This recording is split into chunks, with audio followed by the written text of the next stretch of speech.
Being attractive doesn't preclude being intelligent. So you know how every once in a while Hollywood decides to just quietly kick a legend to the curb and pretend like nothing happened? Yeah, that's basically what just went down with Cate Blanchett and Chanel. And it's not just awkward, it's shady. It's brutal. It's so absurdly unfair that even the fashion girlies on Twitter are holding their pearls. And the worst part?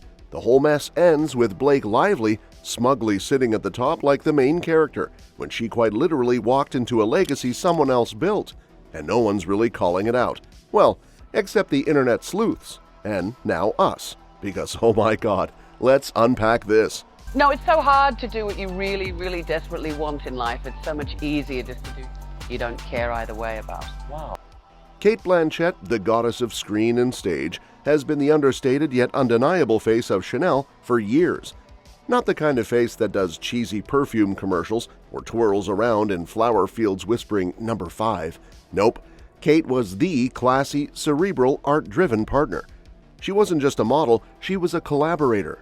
Chanel gave her creative control. She gave them decades of loyalty. And together, they were creating something beautiful. Not just pretty, beautiful. Back in 2020, Cate and her husband Andrew Upton, yes, the actual playwright and her creative ride-or-die, started developing this campaign with Chanel that was more film than fashion ad. Like we, as an audience, couldn't see what was happening and what she was saying, and we didn't agree with what she was saying, and people started talking about it on social media. It was supposed to be a moody black and white short. No dialogue, just two women navigating silence, grief, healing. Real art. No loud logos, no forced empowerment quotes, just emotion, visuals, intention. The entire thing had been approved. Andrew wrote the script, Cate would direct, and Chanel was fully on board. Or so we thought. I feel like maybe Blake smelled his kindness, mistook it for weakness, and tried to take advantage and take power, so. Wow. Flash forward to early 2023, 2 weeks before filming. Cate gets an email, not even a call, an email, saying something vague about the creative direction no longer aligning, which is PR speak for "we've found someone shinier." No explanation, no discussion, just goodbye. You can imagine the audacity. After everything she gave them, after trusting them with her husband's work, after molding this thing with heart and soul, it was like Chanel just ghosted her mid-relationship and started dating a TikToker. But wait, it gets worse. Who's the new face of the campaign? Who replaced Cate? Blake freaking Lively. He's willing to speak out when nobody else right now has. Bill, What do you make of the allegations and the complaints against him? in my opinion, I find it very hard to believe the allegations against him. Now don't get me wrong, some people find Blake beautiful, some charming in a People's Choice Awards kind of way. She knows how to post a photo dump, but in terms of replacing Cate Blanchett for a campaign built on science, gravitas, and storytelling, it's like swapping out a vintage Bordeaux for a White Claw. I said what I said. Blake apparently swooped in out of nowhere with her team and a package deal that Chanel couldn't resist. Basically, a full social media strategy, her involvement in some adjacent wellness project, and guaranteed Gen Z engagement. They weren't looking for art anymore, they wanted reach. And Blake came wrapped in clickability, even if it meant slaying Cate's entire campaign and throwing Andrew's script into the fashion bin of forgotten dreams. And he talked about how Justin Baldone's faith played a big part in on set. It was just cruel. You don't do that to someone like Cate, especially not quietly, but Hollywood loves a quiet betrayal, right? And then, oh god, then came the dinner party. Chanel held this super exclusive event at a French chateau, something out of a Nancy Meyers dream, but made it haute couture. Cate had RSVP'd way back when she was still the face of the campaign, and everyone assumed she'd cancel because, duh, who would want to show up to a party for the campaign you got booted from?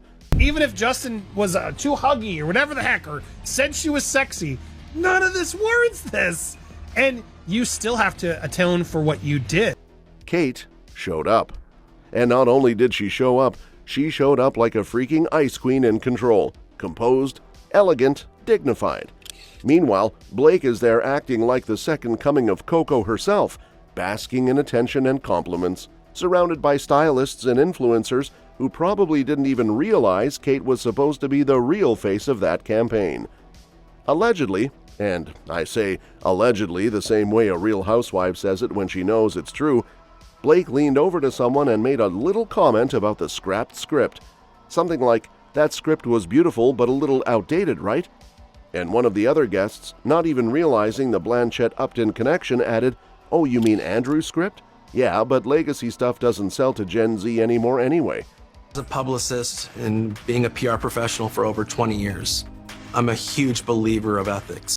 Imagine sitting 2 tables away, hearing your husband's work, your vision, your entire creative baby get dismissed like a dusty coffee table book.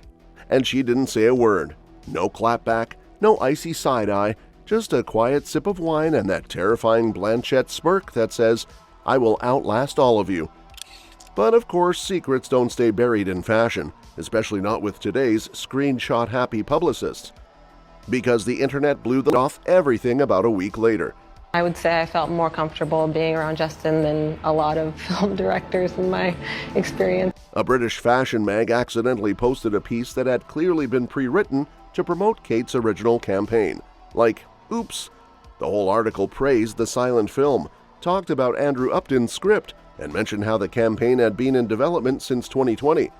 It was online for 3 hours before being deleted, but screenshots live forever. That accidental leak laid out the exact timeline. Chanel greenlit Cate's project. They strung her along for years. She and Andrew wrote the whole thing. They were prepping for filming in March, and then Chanel went full new era mode, ghosted Cate, handed the campaign to Blake, and scrubbed all signs of the original project. She can't prepare for what she doesn't know they have, and again, they have a lot. This wasn't a rebrand, it was a calculated takedown. And for what? Some hashtags? A few reels? A couple of curated off-duty mom photos? Because let's be real, Blake's version of the campaign couldn't be more different. It's glossy, it's soulless, it's perfectly engineered to rack up likes, but says nothing. It's giving Pinterest board with no depth. Cate's campaign was about storytelling. Blake's is about synergy, buzzwords, lifestyle monetization. And Chanel chose the clicks. An employee from the movie It Ends With Us speaks out in support of Justin Baldoni. What's insane is Blake hasn't addressed any of this. Not the erasure, not the original script, not even a half-hearted shout-out to the women before me caption. Nada. She's just twirling in custom tweed and acting like this was always meant to be, and people are eating it up. But the real ones see through it.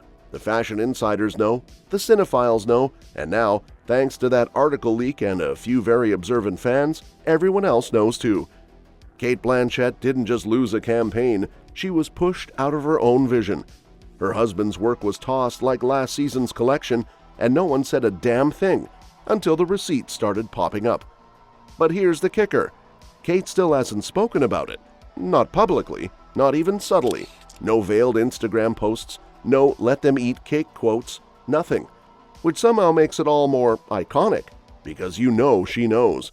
You know she saw the article. She sat at that dinner and listened to people call her husband's writing outdated. She watched Blake Lively become the face of something Cate helped build from the ground up.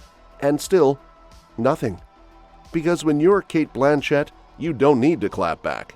You just wait and let the world slowly realize what it lost. Let them come crawling back when the campaign ages like expired milk, while your legacy just keeps getting better with time. And just when you thought things had hit peak chaos, the internet said, "Wait, hold my chai latte," and kicked it up several notches. That Reddit post about the deleted Chanel article, it didn't just simmer, it boiled over. Within 6 hours, the post skyrocketed to 14,000 upvotes like it had just been injected with social media steroids. And of course, TikTok sniffed the drama like a bloodhound on espresso and went full rabid. Suddenly, you couldn't scroll 2 seconds without seeing split-screen comparisons. 6 creators within a single day dropped side-by-side videos, Cate Blanchett's iconic Chanel campaigns on one side, and Blake Lively's allegedly inspired ones on the other. One TikTok especially lit the match that blew the whole thing open. It featured past footage of Cate gracefully gliding through her legendary campaigns, contrasted against Blake's new shots, edited so precisely it felt personal. The caption? Brutal. This is how you rewrite someone else's legacy. That post racked up over 2 million views in 48 hours. And these weren't your usual Gen Z gum chewers speculating for fun. These were fashion archivists, PR analysts, even brand consultants, poking their heads out to drop commentary with timestamps and PDF files. Like clockwork, the receipts started rolling in. Actual contracts, marketing timelines, agency pitch decks, and internal PR notes were being dissected like they were part of a true crime investigation. A fashion YouTuber, Redley Prez Reels, who already had a rep for going in on fashion industry hypocrisy, dropped a nearly 40-minute takedown titled, "The Chanel Campaign Blake Lively Doesn't Want You to Know About." And when I say she went in, I mean she pulled no punches.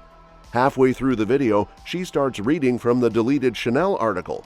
Yes, the one that mysteriously vanished off the internet, and she literally stops mid-sentence, wide-eyed, before saying they didn't even change the structure. The internet gasped in unison. It was like copying someone's homework but not even bothering to change the handwriting. Cue Chanel's digital damage control team going full CIA. Metadata got scrubbed. Archive links went dark. Cached pages vanished from Google faster than you could type Blake who. And when journalists tried asking questions, crickets. One editor from The Cut tweeted, "Tried getting a comment from Chanel, read the deleted article, got nothing but static. The silence is deafening." And honestly, that silence screamed louder than any half-hearted PR statement ever could. Because once that article disappeared, it wasn't just a clue, it was a confession in disappearing ink. Cate Blanchett wasn't replaced, she was erased. And Chanel's vanishing act was essentially a public nod to it. While Blake's team scrambled behind the scenes to duct tape the narrative with desperate street-style candids and heavily filtered promo shots, Cate did something else entirely. She didn't drop a sad Instagram reel or do a cryptic interview bathed in moody lighting.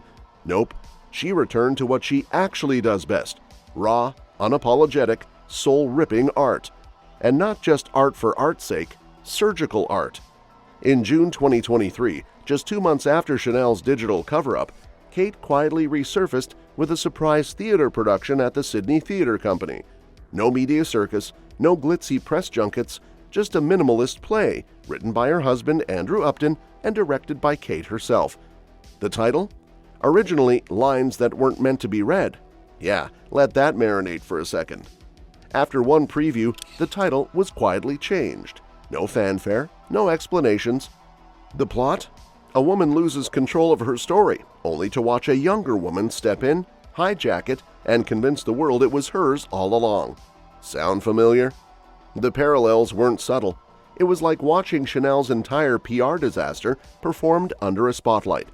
Only 400 people saw opening night, mostly theater heads and a few stunned fashion interns who probably left clutching their pearls. But someone, bless this digital hero, recorded a 1-minute clip from the third act and uploaded it to Reddit. That was all it took. In the now viral clip, Cate's character locks eyes with her rival and unleashes a line that sliced through the internet like a hot knife through velvet. The worst part isn't that you took it, it's that you convinced them it was always yours, and now when they applaud, I'm clapping too, because I don't even recognize what they're praising anymore. Let me tell you, this wasn't just a monologue, this was a declaration. TikTok, X, Tumblr, every platform had this line stitched into their timelines like it was embroidered on a Chanel clutch. Fashion Twitter posted it with captions like, "This isn't fiction, this is a confession." TikTok edits paired it with Blake's campaign footage whispering, "She's not acting, she's telling you what happened." Within days, that single line crossed 5 million views.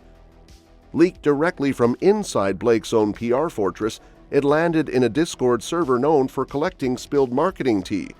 The email, dated July 10, 2023, was from Blake's senior brand manager. The contents? Stressful. The vibe? Full-on panic mode. But one sentence, bolded no less, was the nail in the narrative coffin. If Cate's going to go the art revenge route, we'll need to elevate the language around Blake's arc shift messaging to creative reclamation. I mean, phew, if that isn't the PR equivalent of setting yourself on fire and handing the matches to the public, I don't know what is. Social media got a whiff and immediately went feral. Twitter dragged that phrase like it owed them money. Creative reclamation became the 2 words of doom. It was instantly turned into meme fodder, roasted by every corner of the internet like a marshmallow at a chaos bonfire. PR Fails Central tweeted what everyone was thinking. Creative reclamation is what you call it when you steal someone's story, get caught, and then try to rebrand the theft like it's performance art. The floodgates opened. Fake slogans popped up everywhere. Someone tweeted, "Just stole my cousin's birthday party idea and called it a festive reclamation." Another gem? "Ruined my coworker's pitch and labeled it corporate alignment therapy." It was like a digital roast, a collective eye roll at the sheer absurdity of trying to intellectualize narrative theft. By now, Blake's team must have been exhausted. The kind of exhaustion where no amount of matcha lattes or spin statements could save them. Because it wasn't just that people were mad, it was that they felt betrayed. Cate's legacy hadn't just been rewritten, it had been rebranded, and the public was done pretending not to notice. So here we are, in the aftermath of a legacy war that started with couture and ended with chaos. Cate Blanchett, quiet as ever, didn't need a mic drop moment. She handed the mic to the audience, wrapped it in poetry, and let them come to their own conclusions.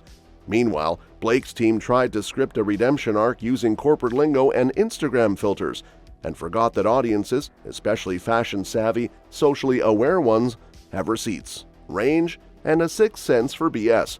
And the internet? The internet never forgets. If the leaked email was the match, then July 12th was the full-on wildfire. Creative reclamation didn't just trend, it combusted. But not in the way Blake's team had likely fantasized about in a conference room filled with ring lights and oat milk lattes. Nope, this wasn't a sleek rebrand, it was a digital bloodbath. The phrase took on a life of its own, becoming a punchline so potent it could have been trademarked by the internet itself. On Reddit, where chaos meets crowdsourced clarity, threads piled up dissecting every beat of the saga. And just like that, a pop culture reckoning was underway. Not in secret Hollywood boardrooms, but on public forums, where the receipts were time-stamped and the sarcasm weaponized. One user summed it up with ruthless precision. This is what happens when you confuse PR spin with actual redemption. They tried to rewrite a narrative without even hiding the pen. And if you thought that was harsh, buckle up. Because right when Blake's team thought it couldn't possibly get worse, it did. A scheduled sit-down appearance on Fashion Unfiltered, a semi-irreverent but always stylish talk show, was supposed to be a clean win, a harmless promotional spot. Talk pretty dresses, nod vaguely about the creative process, flash some designer labels, leave. But someone on that production clearly had zero interest in towing the PR line. A leaked behind-the-scenes clip, yes, another one, surfaced showing the host rehearsing her opening lines. And she went there. We're so excited to talk with Blake Lively about her new Chanel project and what really happened to the version that was supposed to feature Cate Blanchett. Pause for dramatic effect, because Blake's team certainly did. Upon hearing about the rogue intro, her handlers did what any cornered team does when a safe PR moment suddenly threatens to become a confessional booth. They pulled the plug. Hard. No show, no statement, just a puff of Chanel No. 5 and a Blake-shaped void. The fallout? Immediate. That clip? 2 million views on X within 48 hours. The caption? They cut this before Blake ghosted the show. The replies? Unforgiving. One tweet that racked up over 30,000 likes read, "If you're scared of being asked the question, you already know the answer." The narrative wasn't just slipping, it was crumbling into meme-worthy ruins. But even after that, they weren't done trying. The next move? An attempted image rehab in the form of the August 2023 Viva Vogue cover. A big glossy spectacle. Peak Chanel, peak prestige. The photo shoot had been completed, the interview recorded, the whole carefully stitched PR tapestry ready to drop. And then, silence. The cover was quietly pulled less than 48 hours before release. No apology, no spin, just vanished. And then, of course, the leaks started again, this time from within the magazine itself. A writer at Glossy Drama Baba spilled the truth like champagne at a Fashion Week after-party. This wasn't editorial strategy, it was full-blown reputation triage. One insider admitted we couldn't justify putting her on the cover anymore. which, in PR speak, might as well be a tombstone engraving. Meanwhile, Cate Blanchett hadn't posted a single thing. Not a cryptic tweet, not a soft-focus statement, nothing. She hadn't needed to. But then something eerie happened. An old quote from Blanchett's February speech at the Berlin Film Awards suddenly resurfaced. Not in official transcripts, but on Reddit, captured by a phone mic, posted by a fan, preserved like holy text. There's a difference between honoring the story and owning it like it was always yours. Those words weren't just pointed, they were surgical, lethal in pearls. The internet didn't even need to be told what it meant. TikTok edits began rolling in, half with melancholy piano music, half with scorched earth violin scores, juxtaposing the quote against Blake's now infamous Chanel ad spots. The contrast was brutal. One side legacy, the other a knockoff wrapped in marketing gloss.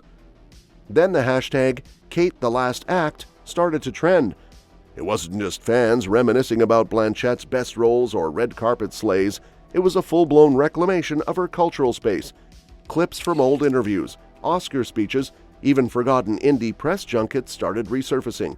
The tone wasn't bitter, it was reverent. This wasn't just stan culture, this was historical preservation with Wi-Fi. And then came the kill shot. A Chanel Legacy fan account with over 300K followers dropped the bomb.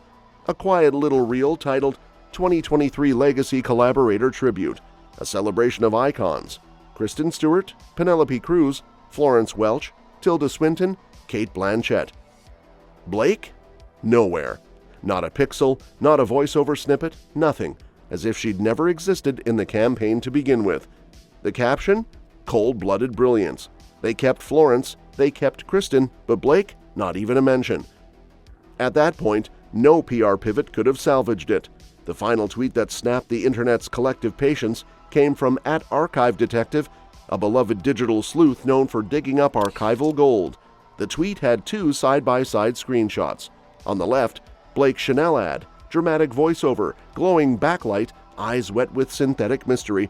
Some stories were never told until now. On the right, the closing line from that deleted UK fashion article, Andrew Upton's original script, some stories are best told in silence. Over 40,000 reposts, over 80,000 likes. A ratioed masterclass in narrative justice, no caption needed. The consensus was clear. This wasn't a story about creativity or rebranding or empowerment. This was about theft, plain and simple. A carefully polished campaign built on the back of someone else's blueprint, scrubbed of fingerprints but not of motive. And in the end, Blake Lively didn't just lose control of the story, she became the story. Not the heroine, not the comeback queen, but the cautionary tale. The before in someone else's after. The kind of branding disaster that future PR students will study under the unit when damage control becomes the damage. Thanks for watching, and we'll see you in the next one.